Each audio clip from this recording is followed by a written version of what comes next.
Welcome to today's edition of Building Connections. And today with me, we have Kate North, who is EVP of Client Experience, Savills North America. And next to that, she is the Global Chair of Workplace Evolutionaries of IFMA.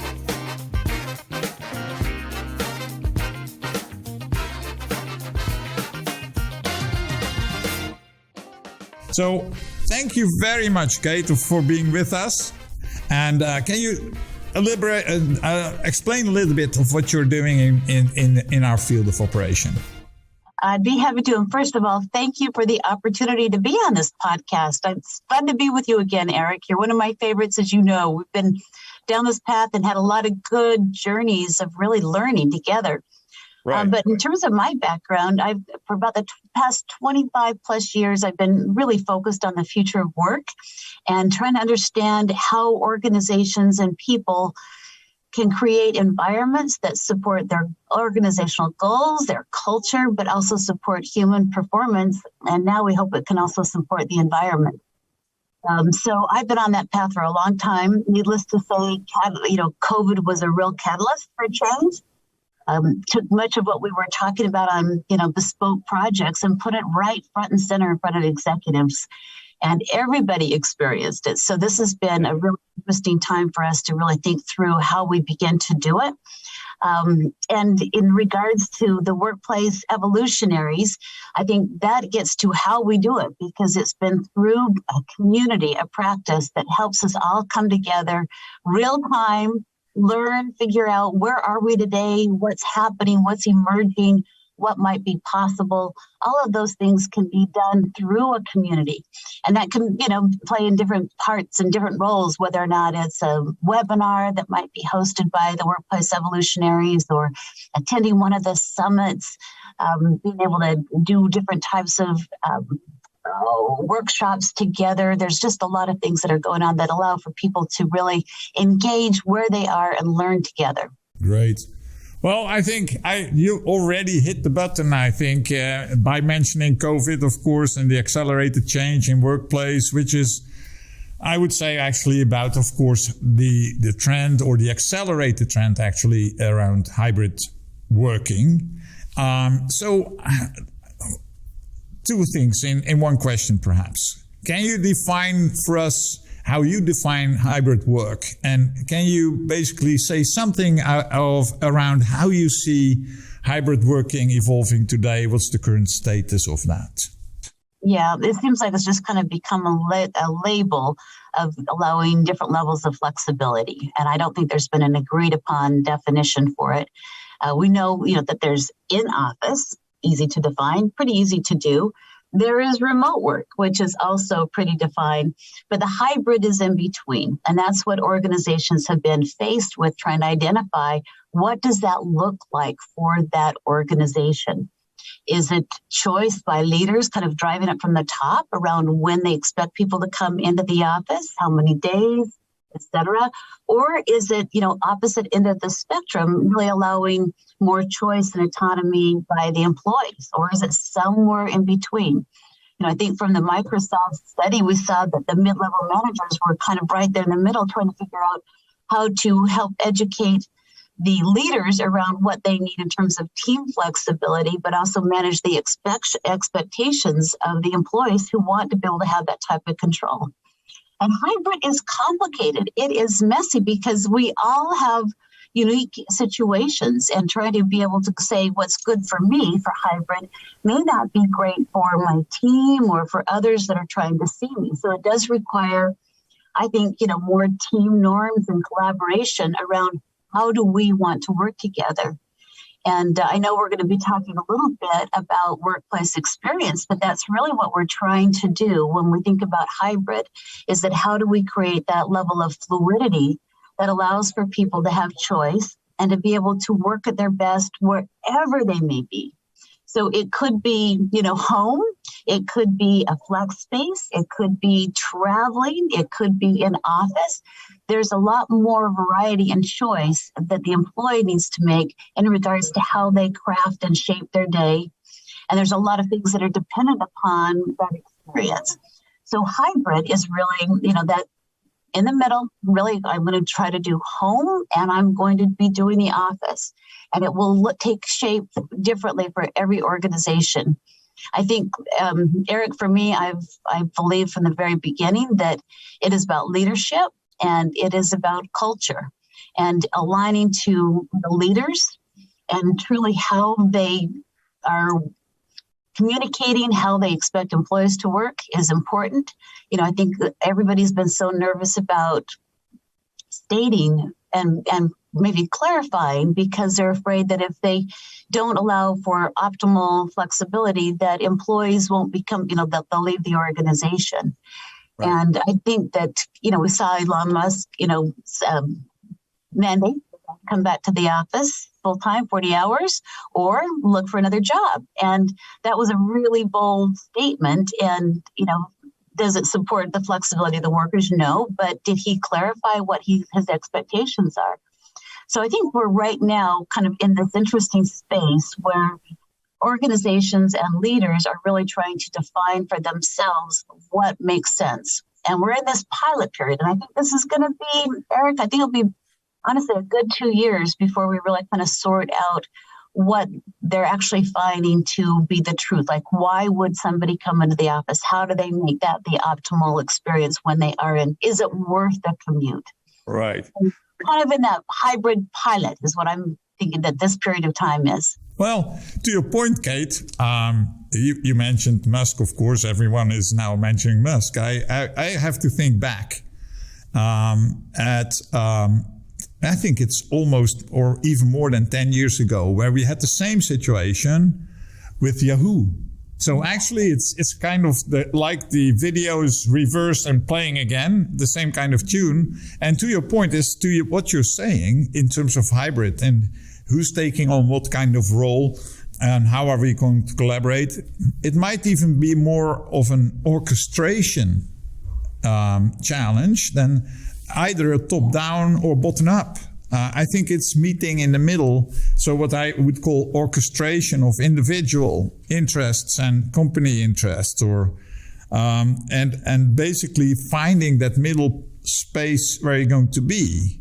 Now, to that point, if we're taking this hybrid working seriously, of course, we now basically see, or I sense from your answers as well, I sense a difference between going to the office and meeting people in person or being remote or at least on a distance and working together as well. There's a certain gap in quality or something. Am I right?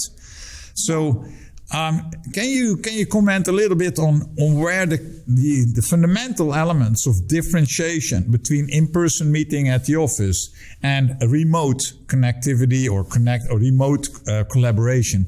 Where's the fine line? Where does it hurt, so to say, in today's thing? Because you could argue if you can take that out, it doesn't really matter anymore at all where you're going to be. That would be liberating us all, actually, but it's still there. What is it?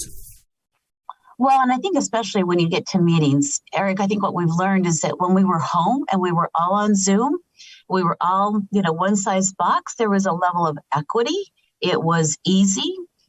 We were getting good data around, who's speaking more. How do we bring more people in? We had to figure out new protocols, camera on, mute, raising hands. We've learned a whole behavior around how to meet virtually.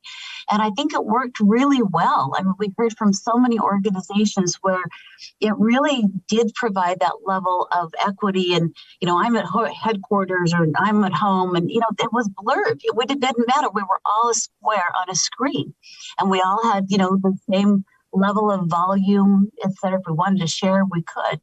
And what became really awakening, I think, is when organizations started going back in and trying to have meetings. And I think they quickly realized that the meeting technology that they had prior to COVID was really not at all the expectation that we've been experiencing over the past couple of years. And so many of them were trying to, build out the right kind of technology tools. So when we're in the office, those that are off screen and still coming in remotely feel like they're more a part of that. And honestly, I was just on one yesterday, and I was this big, and everybody else is in, real person. You couldn't see, you couldn't have the level of connectivity that we're experiencing. And I think also too is that the acoustics are not nearly as good. So what we got used to and what works is to be seen and to be heard, and that's our expectation now.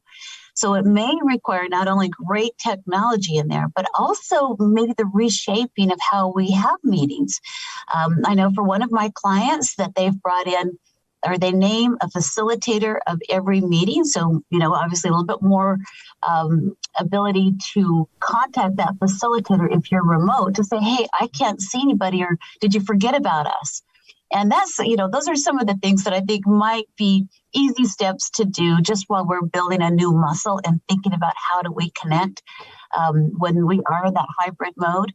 A coinciding COVID, we've gone through a lot around, DE&I, and it is not just an acronym. It means something, and we want to make sure that we can make sure everybody's going to be heard and contributing, or why be on that call? So right.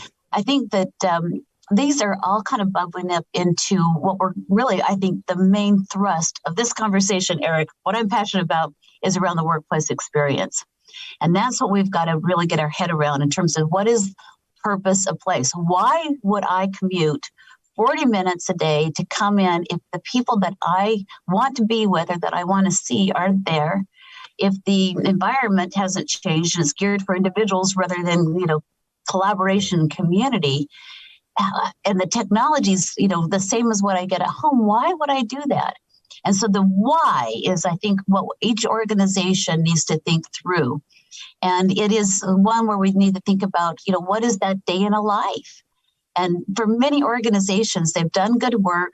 They've done homework around, what is it that their employees want? What are the attributes at home? Like, we know it was comfortable. They were in control.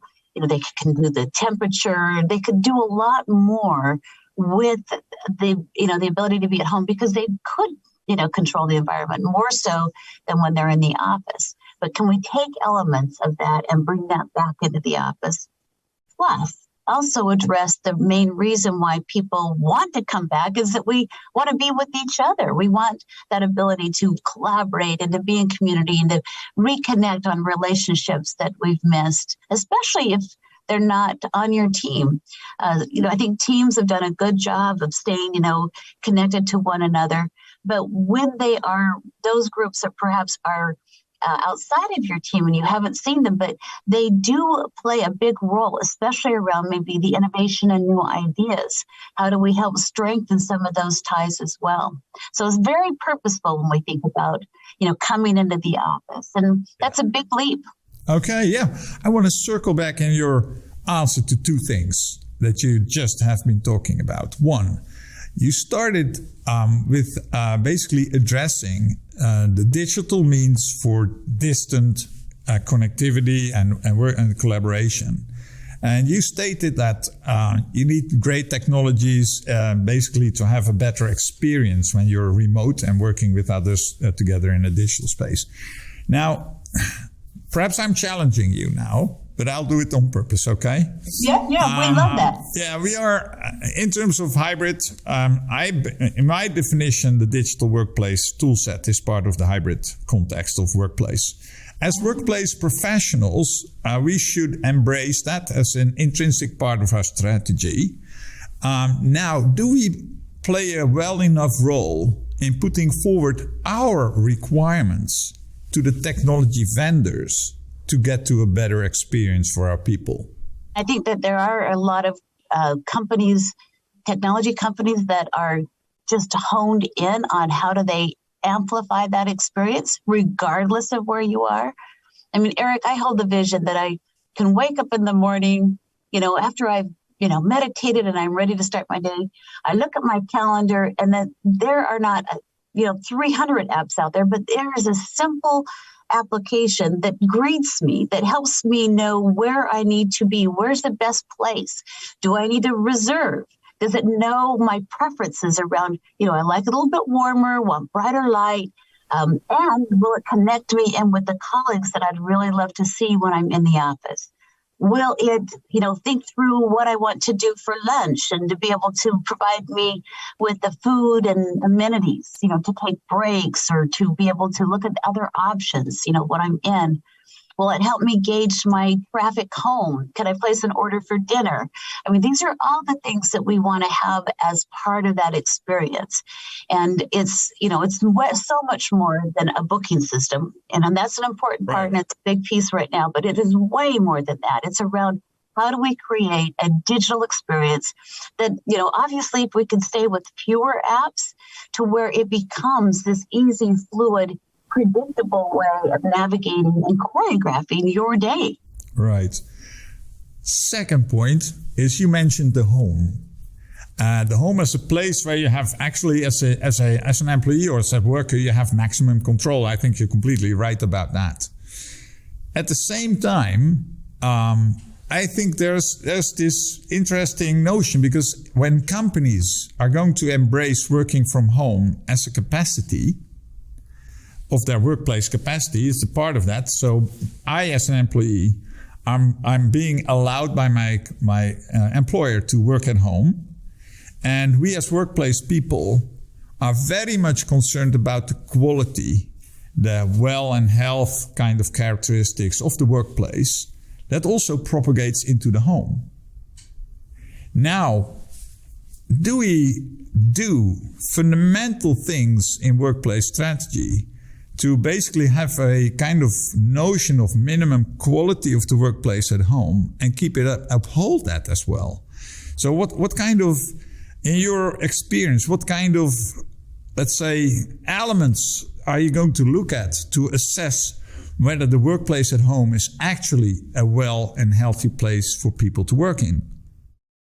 Yeah, I think that this became a bigger topic about a year ago when people were thinking about the return to office and, for those that are going to be staying at home. And I think what we've seen over the course of the past year is that many organizations, as part of their policy, published, health guidelines, health and safety guidelines. Many offered, a certain allotment of money to, if you don't have ergonomic chair or ergonomic desk or things like that, you would some type of money that perhaps would go towards that. There definitely there's a lot more training on, what are good behaviors to think through during the day. As we think about well-being and, I think what we heard, 2 years ago before we started going back is just the Zoom fatigue. What's healthy, what's proper, getting up, moving. You need to have Rex Miller on your show one of these times. And, just talking about how you can create days when you are going to be remote that also are behaviorally correct. So standing, exercising, going outside, taking breaks. The same things that are important for us when we're in the office are also important at home.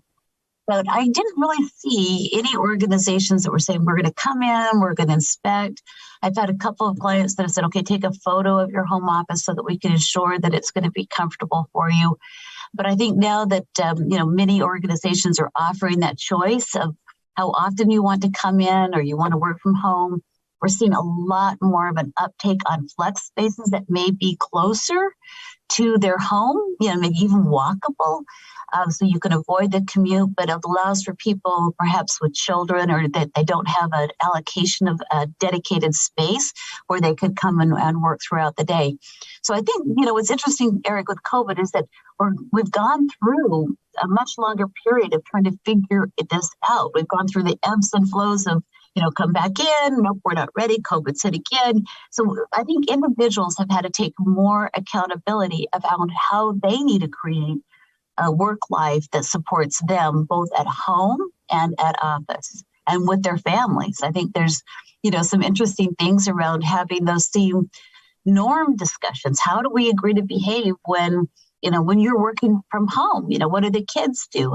And some of those kinds of things. So there's a lot of dynamics in play. We're all different. We're in all different, phases of life. We're in all different parts of the world. So it's one where I think having good, strong policy in the telework program or remote work program or however they're defining it, and being able to actually, have a dialogue so as needs emerge, that they can be addressed.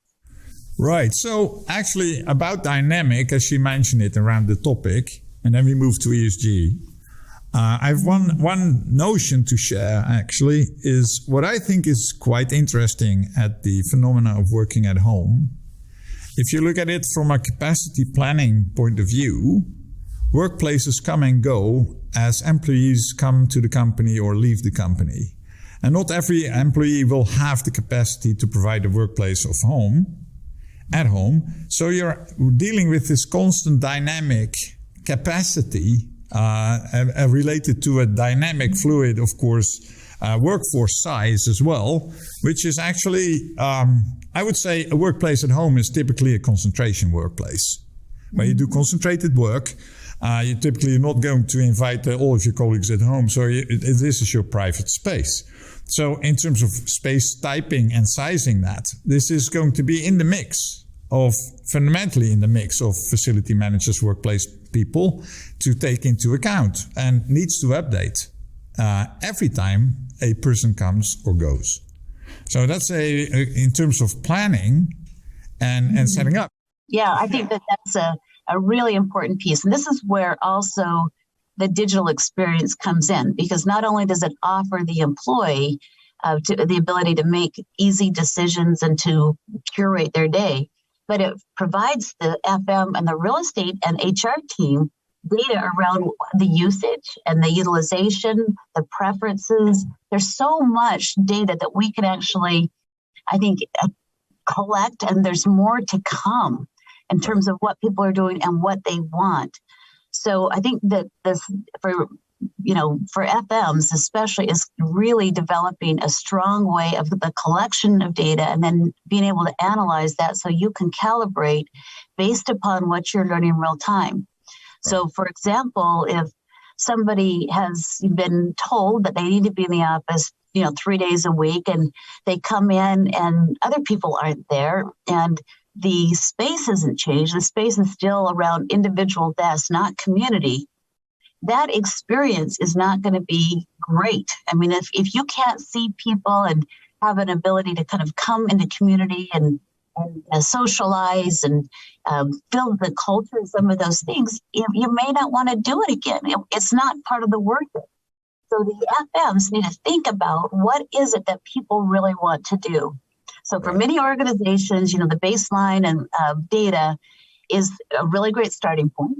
What did they say that they want? But track that against the utilization data and begin to kind of see what's in between. Hold those focus groups. But most importantly, I think align in there with HR and IT, hopefully like they've already been doing. The biggest discussion happening right now that I've seen around workplace experience is really who owns it. Is it HR and kind of more events and learning and some of those things that this oftentimes has fallen in the HR bucket? Or is it part of the FM piece? And do they have budget for it? And what is that digital and the technology that's required to be able to support that? And I think that's the conversation that many are having. I think a lot of FM teams are realizing that they need to perhaps bring in others that have either events planning or hospitality to help them think about how do you create this welcoming experience? How do you think and predict what the needs might be? How do you collect data on the satisfaction of those things? So I think that it's the experience piece that we need to just wrap our arms around and really get curious. We've had some people that have brought in cultural anthropologists. So throughout the day, they can kind of see how people are using and leveraging that. It may be different than what you're collecting in on sensors or for badge data or reservations. Being able to kind of really see what kinds of experiences are happening. And then, of course, ask people, right? Try, experiment. This is the time that we have been given to fully experiment. Let's do it. Right. To your point, in an answer to the question that you posed between HR, IT, and FM or workplace professionals, the ones who need to orchestrate are the workplace people and not the other ones. It's an orchestration thing. And you bring it together because you're focused on the experience itself. The others have other kinds of, let's say, worries to take care of. The experience is something, you should take it you should take the lead there. That's my take on that. Now, moving to a last topic, ESG, environmental social governance. So how do you position the role of workplace strategists and workplace professionals in the ESG domain? I think it's developing a plan. It's interesting. So many organizations now have got a report on their own ESG. We know that the built environment buildings really are around allocate for about 40% of the carbon impact. So many companies are trying to understand, well, what does that mean? What can we do? What is our building doing? What's our landlord doing? Do we need to be thinking more about in the U.S. LEED or in Europe BREEAM or other types of rating systems that would showcase that there's a way in which they're thinking deeply about the reduction of carbon. I think we're seeing more conversation in regards to well buildings. I think air quality and lighting and all of these things are just it's like, why not? Why wouldn't we? We've been focused around optimal health and safety of our employees. A building like that is something that is going to be absolutely important, I believe, in being able to attract the future workforce. And so I think that there are things that we can do that will be a win-win. It will be a win for the environment. It will be a win for the employees that are actually there. It'll be a win for the organizations, because this will then also, I believe, translate into deeper values for the organization. We all need to be thinking about this little planet, Erik, and we don't have much time. Earlier this year, I think you participated, the Workplace Evolutionaries and our leadership team, we came together and really wanted to focus on the vision this year. And our ability to support the environment went probably from 4 up to number 2 and number 1. It's like those two are the right place. Workplace experience and, supporting human capital, but then also the environment. So it's not like you do one or the other. This is a both and. Because I love the S in ESG in the sense that we're also looking at this in terms of how do we really think about a more sustainable social way in which we think about work, and how do we showcase that? And it's been really fantastic. My work at Savills, I've done workplace strategy before, but in stepping into this role, it is really around thinking through that client experience around what might they need, especially if they've got a portfolio, more than one building to manage. How do you begin to really think through what you might need in terms of even where it's located? I mean, is it going to be close to where mass transit will be? Is it close to the talent? Is it close to, is it walkable? Safety? All of these different elements are going to be really important in terms of workforce choice. Being able to have flex spaces is part of portfolio. That's a really big trend that we'll be watching, I think, over the course of the next year. Many organizations this past, couple of years have realized flexibility is really important. So, perhaps looking at 30% of portfolios could go towards some type of a flex space that would, again, help reduce the impact environmentally, but then also be able to offer flexibility in terms of, closer to your employees or the types of spaces that may be needed. So actually, to your point, because you mentioned the footprint of a building, and as an important aspect, of course, closing it down, I would state actually that when workplace is the primary product of a building, the building footprint is actually workplace footprint. So think about a KPI like, what's your footprint per square meter effectively used hour? Instead of anything else, So basically, to your point, which I completely support, I think the whole footprint question of buildings is actually a workplace topic. Yes, it's a shared economy. It's one that also is physical, as we've talked about. There's a piece that is also going to be experiential with that physical aspect of it. It's also going to be one that is going to require a lot more behavioral modifications. I mean, the shared economy is just that. It doesn't mean that we have to have ownership of something that we're not going to use and we're wasting energy, for. So I think we're getting there. I think it may take another generation to help us totally make that shift, but I hold the vision for it. And with this hopeful comment and last sentence of yours, I thank you very much for this great conversation, Kate. It has been so nice to have the conversation with you, sharing your insights. Thank you very much for that. Thank you. Yeah, it was really nice. Thank you very much. And for you who have been listening in, looking into this edition, see you next time. Thank you very much.